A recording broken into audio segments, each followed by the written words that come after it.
Khona wemsizi lento engehlele bafethu ayona into yokuthulela usuku nosuku ayincane lento. Umuntu ubuthi baphathwa zilumo nje abazenzi. Unenhliziyo encane nje akasazinzi kufanele. Inkulu lento engehlele.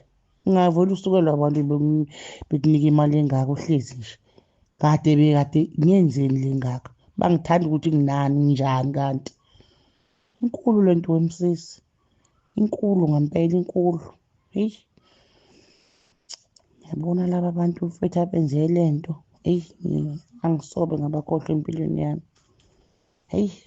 Ayincane lento into yokubonga. Angikhumbuli nje ngikuzwa nje nawe ubonga nje uthi mawelewele siyakubongela. Angikhumbuli lawo magama aphuma emlomeni wakho ninomthobisi. Ngikaze nje nize niyinkakise nithi niyinkakise ukuthi ake kubongwa abantu bepraise lotho. Phela msizi singadlala ukudlala kodwa manje sibuye sikhulume iqiniso. Ngempela bafethu inkulu into eyenziwa abantu amanje mina ngisabonga. Ngoba laba abantu ngempela bebenayo ifamily benazo iy'ngane bebengayithatha le mali beyinikele bona.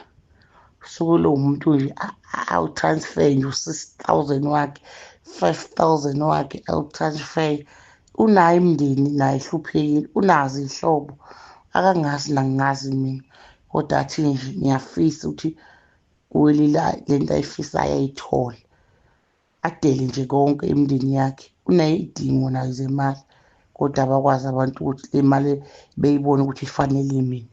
Kulo leyo nto wemsizi ungayithathi kancane. Ayithathi kancane impela yabona lento khona. Ngeke ngithule mfowethu impela ngize ngifelwa zinyembezi. Ngisho ngithi ngangingazi ukuthi ekugcineni kanti lento yami iyongenza ukuthi ngigcine ukuthi nami ngikwazi ukuthi ngibeke isinkwa ey'nganeni zami etafuleni. Abantu ngiyabakweleta ngibakweleta ukubonga.